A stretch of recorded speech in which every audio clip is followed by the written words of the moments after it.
You are an entrepreneur, a professional, a speaker, or a coach.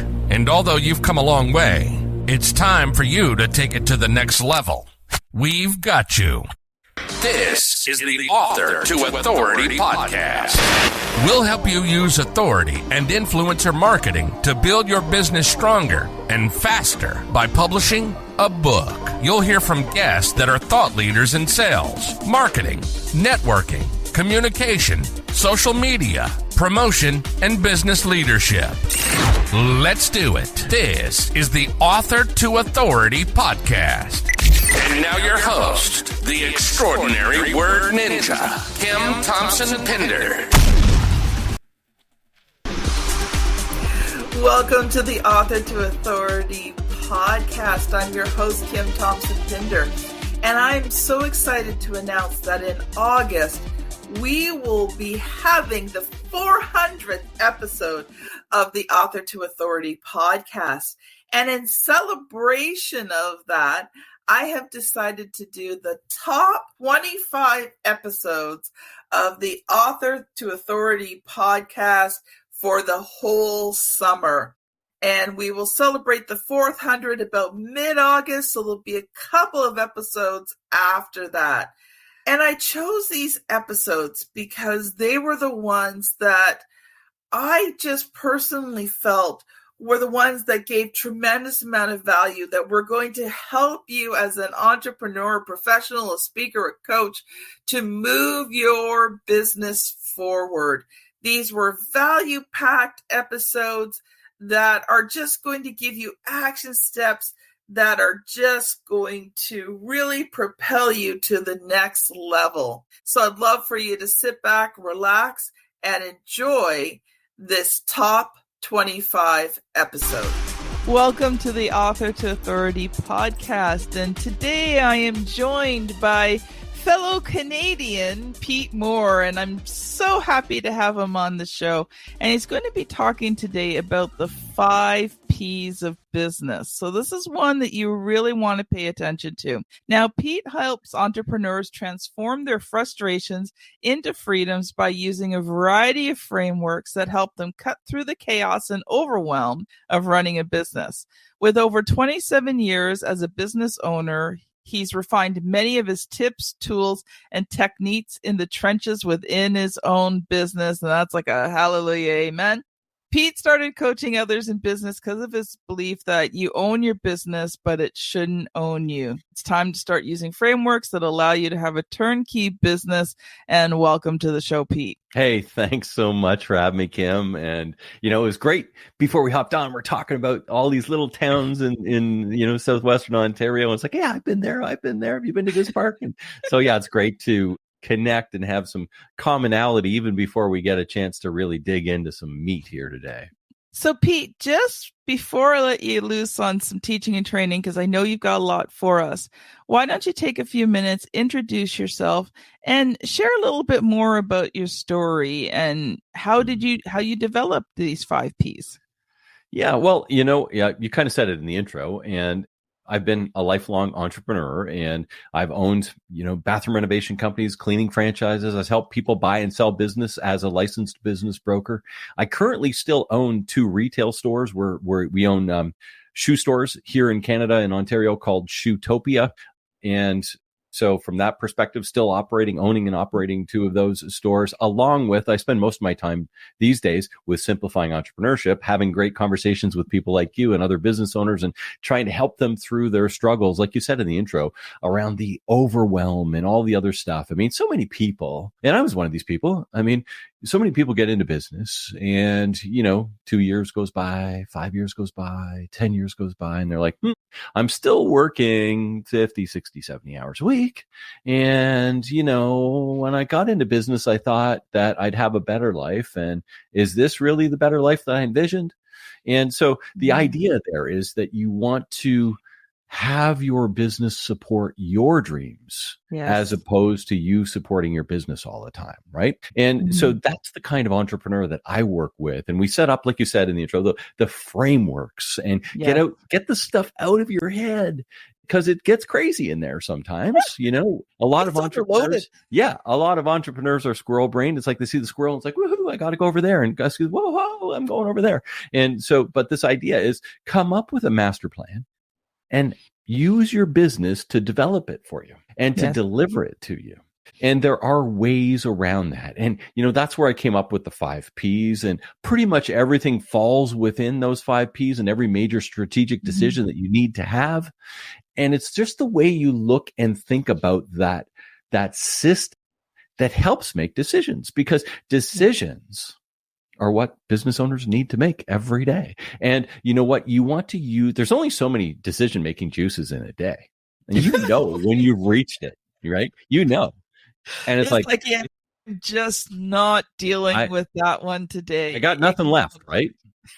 and if you got nothing left at 11 o'clock, it's probably because you don't have the right process in place that's allowing others to make decisions, right? And so if you're being attacked all the time to make the decisions here's another question. Do you ever ask yourself, why don't they just make that decision? When you're thinking about your team, why don't they just make it? This is not a hard thing to do. But there are ways around that. And there's a system and a framework and, all of that sort of stuff. So that's why I created the 5 Ps. And the 5 Ps, as you had mentioned, I'm not sure if you did because we were chatting a little bit before, but the 5 Ps are these: understand your promise, align your product, or if you're a service-based business, align your product, your process, and your people to that promise so that you can generate the right amount of profit. And when you generate the right amount of profit, that's the time when you can start to actually, as the business owner, you can start to actually think about what the better life that you want is. And sometimes that's, I want to start, like if I'm a retailer, maybe I want to start another store now that I'm at that age, that I want to keep growing. Maybe it's, I don't even want to be in retail anymore. I just want to keep these couple of businesses and I want to start something else. Or maybe I want to buy a rental property, or maybe I want to semi-retire, or maybe whatever those are, they're uniquely yours as the business owner. That's why you start with understanding what you truly want so that you can build the business underneath it to give it to you. Yes. And then once the profit's there, you can start making these decisions, because when the profit isn't there, you're mired down into the management of your business as opposed to the leadership of your business and the fulfillment of your dreams. You're reacting. You have to, because there's no money there, right? So you've got it. It's your business. You got to just do it, right? And a lot of people that are in the startup phase are in that sort of head down and just get through what you need to get through, because a lot of startups don't properly fund it. And so, I don't work with a lot of startup entrepreneurs. I'm working with the people that have already kind of been through that and are kind of saying, I've got a bit more money now. And now what? I don't want to work 50, 60, 70 hours a week anymore. There's more to life. I want to see my kids. I want to spend some time with my parents. I want to maybe actually take a vacation this year because I haven't done that for the last 3 years, or something like that. Whatever those, like I said, whatever those things are, they're uniquely yours, and that's okay. You just need to know what they are so that we can set up the business, use these frameworks, use these systems that will propel you to get there. And you know what? It doesn't happen in 30 days. It doesn't happen in, overnight. It takes some time. Let's be realistic. But if you don't start with some of this stuff, it'll never happen. And you'll be 5 years down the road again, and you'll still be in the same spot. So those are the kind of reasons why I got to where I got to. And it's because I've ran businesses. I've done this. I've missed family vacations. I've had people leave. I wasn't in proper alignment at different times of my business. And I've seen and experienced this sort of stuff. And it's I want the people that I work with to use some of the experiences that I have so they don't have that, so that it'll help them bypass and shortcut through some of those systems so that they can enjoy a better life. I loved what you said kind of at the beginning there and about, you don't have, you're constantly just going. And it made me think of, people start a business because they want freedom. Yeah. And what happens is they end up changing from a job to another job where they're the boss. And it becomes that, it becomes that drain where you're doing everything. So I so agree with you with that, structure your business around your life, not your life around your business. So very, very, very important. A lot of people lose sight of that, somewhere along the way. all I'm doing and hoping that our listeners today, if they've felt like just this is me right now, then take note of that. And then, we're coming up to the new year. It's like, what are you going to do in the new year to change this? Because it's up to you. Kim, we can't change it for them. We can't change it for the listener, but we can give them some ideas to start thinking about so they can put some wheels in motion and take some action items and think about things that need to be changed so that they can, actually make the changes to have the better life. Because if you have that guiding principle, sort of those guiding sort of things of what you want out of life that are going to drive you, and they're constantly reminded, then you're like, I'm not there yet. What am I going to do? I'm not there yet. What am I going to do? And, there's lots of ways of kind of laying that out to make goal setting and, planning and all this other stuff. Having everybody else in your team help you with that as well. And when they help you with your plan, you can help them with them. And it starts to work, and it's a good thing. One thing you had talked about was, employees not being able to make decisions. And then you're so overwhelmed with the decisions that you can't make the decisions. And I remember at one point in my publishing company, I was doing all of the writing. And I think by this point, I probably had written 150 books in about 3 to 4 years. And I lost the mojo. I could not write anymore. I'm trying to work on client stuff and nothing, and I was so overwhelmed and I was so burnt out, and I'm like, okay, I got to start bringing on writing staff and start handing that off. So now there's only one client where I work on his book, and that's because I wrote his first book. So to have a different writer do the second book, and he's my best client. So, that one I'm doing, but I don't do any of the writing on the client's books anymore because I was just so overwhelmed, burnt out. I actually just took time off and didn't write for quite a while because that was probably each book was probably about 30,000 words, and I had written 150 books. That's a lot of words. A lot of words. And you know what, whether you're writing books or whether one of my former businesses, we cleaned toilets and urinals, and, we had a cleaning business, and it's like, I've cleaned more urinals than you could ever imagine. But there was a time where I wasn't cleaning urinals anymore, and, that was good. But at the same time, when we look at this is where, you take the 5P framework, right? Mm-hmm. And, I'll jump in sort of in the middle because we didn't start off with the promise, but this is where you're going from process to people, where you're actually aligning accountabilities within your business to free yourself up, right? And getting back to decision making, my sort of, let's call it sort of tagline around decision making is decisions should be made at the lowest possible level of every organization in every instance. And how can that happen? That can only happen if the process is right. And if people know what to do and have the confidence to do it without question every single time. And the authority. Right. Aligning and assigning authority, right? It's part of I have a 4A process, and we're talking about 5 Ps. I like A's and P's and C's and M's and stuff like that. And the 4 A's of accountability. I like that too. Yeah. Address it, assess it, align it, and assign it. And, so that's these are the ways to freedom, right? So let's reel it back a little bit to start off with the promise. Sounds good. Because every decision needs to be made based on the promise. And people say, well, isn't the promise your vision and your mission? Well, the promise, kind of align the promise and vision and mission because they're all important, right? Your vision is sort of that guiding principle of what you want for your business over the next, 25 years.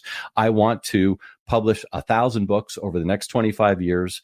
Because when I do that and everything comes together, whatever it is for anybody's business, right? And then the mission is a little more direct. It's like Donald Miller. I'm a Business Made Simple certified coach, and Donald Miller puts it this way: we will achieve X by Y because of Z. So we will achieve 100 books by the end of 2025 because that's our mission to get to 1,000 books in the next 10 years, or whatever the case is, right? Yeah. So in taking those chunks, when we look at our promise, those ones are more internally facing. I always find vision and mission a little more internal. Promise is more external. And when I look at our shoe stores, I'll flip it back to our shoe stores at Shoetopia. What's our promise for shoe stores? We want our customers to look great and feel fantastic. Yes. That's what we want. There's 4 words. We want them to look great and feel fantastic. That's our promise to you when you come into Shoetopia. And what does that look? And you can spin out all sorts of stuff around that, right? And so we've spun that out into 9 letters. So what does that mean? It means ooh, ah, and aha. That's what it means. So when you're standing in front of the mirror, you're looking in the mirror and you're going, ooh, I look pretty good in these shoes. Okay, we delivered, right? And then you close your eyes and you go like, these feel fantastic. We've delivered. That's number 2. And then the last one is, you know what? I just found a pair that I actually look good in and feel fantastic.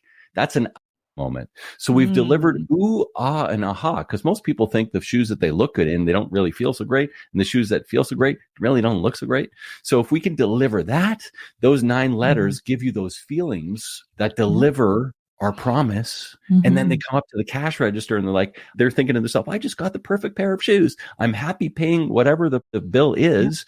And when I walk out the door, I've got the proper service. I've got all this stuff. And I look back up at a Shootopia sign and like, Shootopia, this is my favorite shoe store. I'm going to come back here every time I need a pair of shoes. Yes. So, now, I only have one question for you, Pete. Yeah. Do you carry women's size 13? We don't. We go to 11 and 12s, but 13 we don't. Yeah. Men's 15, but yeah, that's kind of where we sit. A potential client, Pete. Yeah, it's the same with the letter. We don't carry any 4.5s either, but there's somewhere where you have to stop. And that's where niche businesses come in, where if I was the promise of fitting sort of size 10s to 13s, that would be what I market on and be my target, right? It's not what we do. So, but that's okay. It's a great target for someone else. It's a great promise for someone else. If you're, we will fit you. We have what you need. That would be their promise, right? And then the next thing is to align your products, your process, and your people. So think about aligning your products. If we use shoes, because we're talking about shoes, well, I'm not going to carry size 5s. And if I'm servicing people that are size 10 and up, like my products need to align with what I'm trying to put out there in my marketing and my ether and all my clients and all that other stuff, right? So you're always looking for the best products. You're always trying to get rid of the ones that aren't effective, that aren't profitable. Remember, we're trying to get profit. And, if they aren't aligning, if they are no longer aligned to your promise, well, it doesn't matter what you do. If you're a marketing agency, if you sell cars, or if, you clean toilets like we used to, or sell shoes. And so that's this alignment of the product. So you're going through, as the business owner, you're going through your metrics, your KPIs, all those key things that are most important to you, and finding out what's the best stuff. And usually there's about 10% that needs to go. There's about 80% that you need to hone. And there's about 10% that you're always looking for as the owner of the new stuff that's coming in that might become part of that big 80%, right? And then we flip over to process, because, we could talk about, could be an individual podcast on each one of these components, no problem. Of course. But, getting into the process side of things, how important is, well, if decisions need to be made at the lowest possible level, where's your process? And you can see, for those of you that are live with us here, or maybe watching the video afterwards, I've already pulled my hair out and, yeah, it's already happened. And, from that side of things, if you don't have the right process in place, if the process is all in your head, if the process is all sort of here, no wonder your team, your clients, your suppliers, everybody's coming to you for the answers all the time. No wonder you can't get away for a weekend, or you can't leave your phone on mute, or whatever, all these other frustrations, as we try to take some of these frameworks to turn your frustrations into freedoms, no wonder. Because you don't have the process in place. And how important is that? Well, there's a process for everything, right? There's a process for cleaning the bathroom. There's a process for answering the phone. There's a process for hiring your next team member. There's a process for dressing somebody when they walk through the door. There's processes all along the way for doing your payroll, for, inputting your stuff into your accounting program, for whatever it is, for doing your social media. If those processes aren't outlined and clear, nobody can take accountability for them. And if they do, they're probably not going to do them consistently, which is a problem in alignment versus your promise again. If people see inconsistencies versus what you're promising, that's a way to negative profit, not positive profit. We're always trying to align to maximize your profit, right? So the process is of such an important piece. There are several ways to do process. It's not just the employee manual that people have in the back seat of their car, or in their trunk that's 3 years old. It's video. Like we do a lot of Loom videos, for example, where we can share our screen, go through what needs to happen so that the next person can actually see it and experience it, right? There's audio, there's video, there's training, there's all sorts of different ways to promote process. Well, it's funny you talk about that because I'm 7 years in. The first couple of years were really the first year I was ghostwriting. I wasn't even really having a business. The second year I just started the business, so about, for me, 5 years now, I've worked on processes and systems and things. And it was so wonderful. In May, I got to go on a week's vacation and I shut everything down. So nice. I had completed all of my work before I left.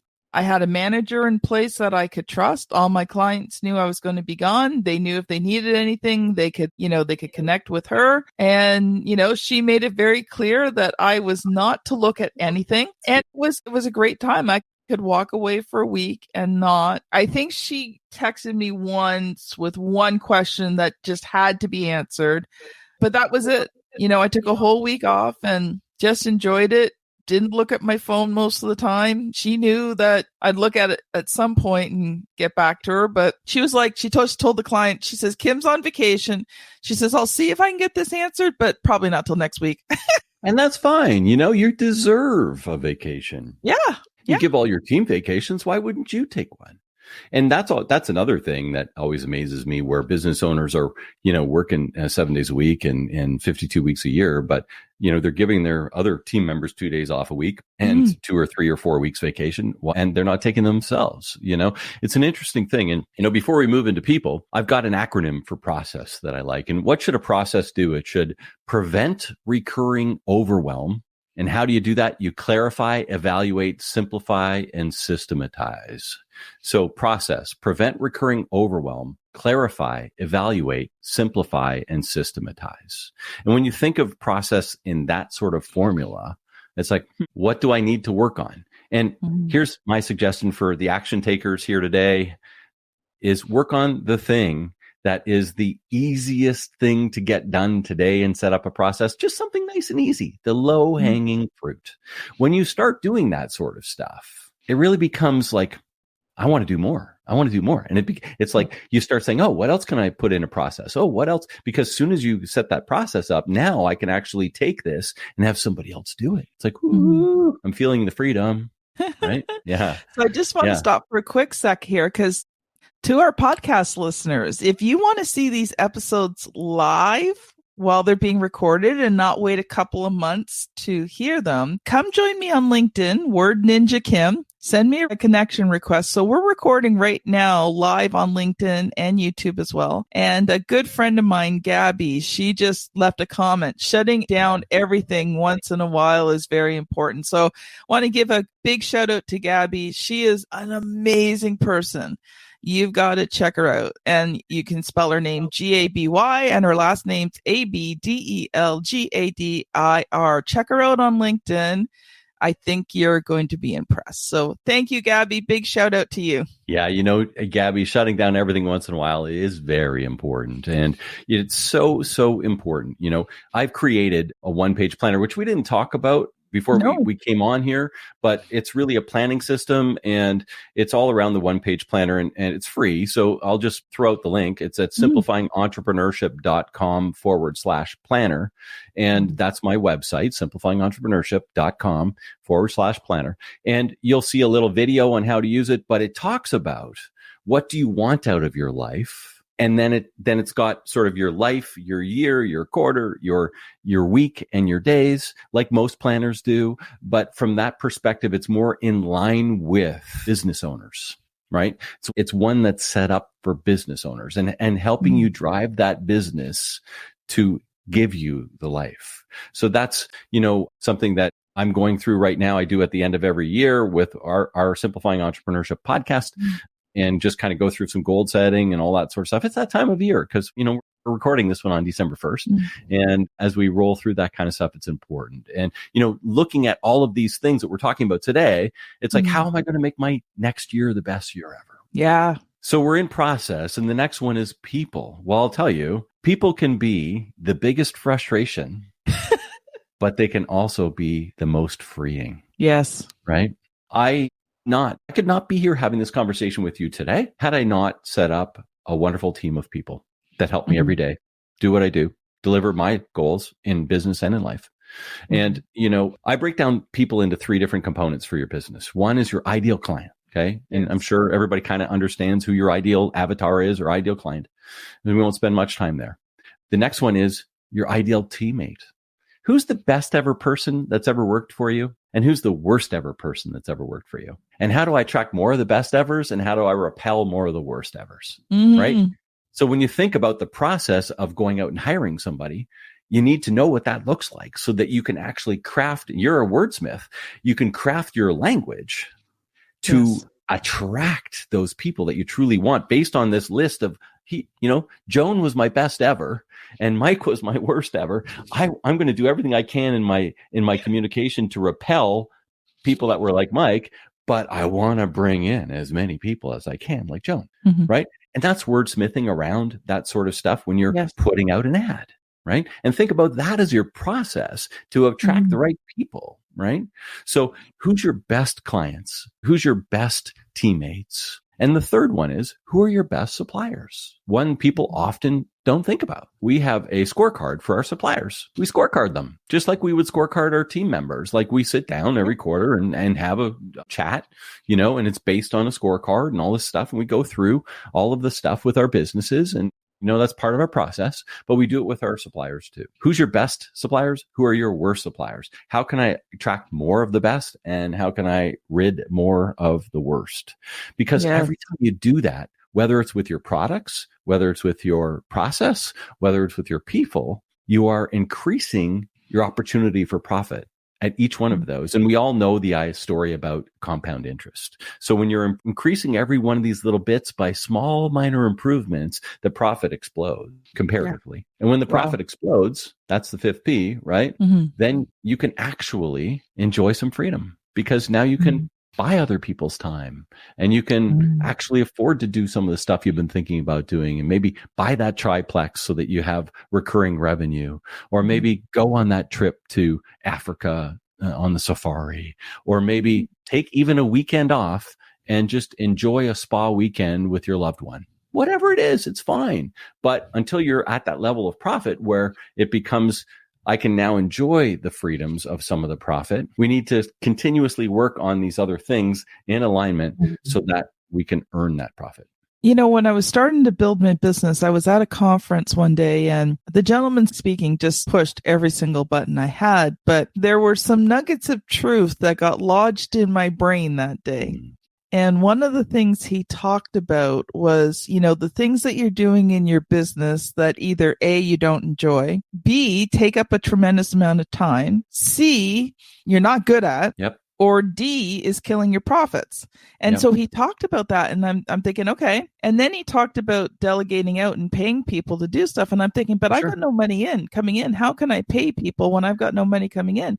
But he said something, and this is what stuck in my brain. So he said, what if if you were at your best doing what you did best in your business, could earn $500 an hour, and you had the freedom to earn that $500 an hour? He said, wouldn't it be worth paying someone $20, $30 an hour so that you can be producing the $500 an hour? And that stuck in my brain. And I started to do it. Financially, I could not afford to bring somebody on. So I kind of bit the bullet for a short period of time, brought that person in. But guess what started to happen? I now had more time to work on my $500 an hour activities. And it made all the difference in the business. Yeah, it's so true. And, I look at some of this stuff, Kim. I've got lots of exercises. And one of my exercises is called Love It or Leave It, which is basically that same thing. Work in your, some people call it genius zone, whatever I call it, work in your love it zone. The stuff you truly love and the stuff that you're truly good at. The stuff, and here's another way of framing it. If at the end of the day, you're working in your love it zone and you finish a 10-hour day and you still feel like you can keep going, you're in your love it zone. If at the end of the day, you finish a 10-hour day and you feel like you are done, like you felt a little while ago, in the conversation, you were saying like, I was burnt out. That's not your love it zone anymore. And maybe it was, maybe you had to do it, maybe whatever the case is. But if that's how you're feeling, then that's the stuff that you need to release so that you can work more in your love it zone. And that's just sort of your temperature gauge on the stuff that, and for our listeners, you probably know right now what drains you of energy and what gives you energy. And you can probably tell here, Kim, that, you know what, these conversations for me give me energy. I could have these conversations all day long. I love them, Me too. and they don't drain me. It's like, I love having these conversations. I love working with business owners, working through their problems, all of this stuff, because it's like just what gives me the juices, right? I just enjoy it. So from that perspective, what I don't enjoy anymore is I don't do this anymore because we don't own that business, but I didn't enjoy getting down on my hands and knees, cleaning the sinks and toilets and all of that other stuff, or spraying bathtubs, or putting in bathtub liners and wall systems, or, refinishing kitchen counters. I enjoyed talking to the people. I enjoyed the selling part. I enjoyed all of that other stuff. I knew how to do all that stuff. Yes. But it wasn't my love it zone. So I'm asking you, the listener, what are you doing that isn't in your love it zone that you need to develop a process for, assess, address, align, and assign accountability on? Yes. So that somebody else can do that for you and make those decisions and free you up to work more in your love it zone. That is just so good. One of the things I did this year was I hired one of my daughter's good friends to come in and clean my house. Nice. Because I had so much on the go that the house was suffering. Mm-hmm. And it was wonderful because you know what? She loved cleaning. She wasn't doing it like she needed to earn money, but she did it because she loved cleaning and she was very good at it.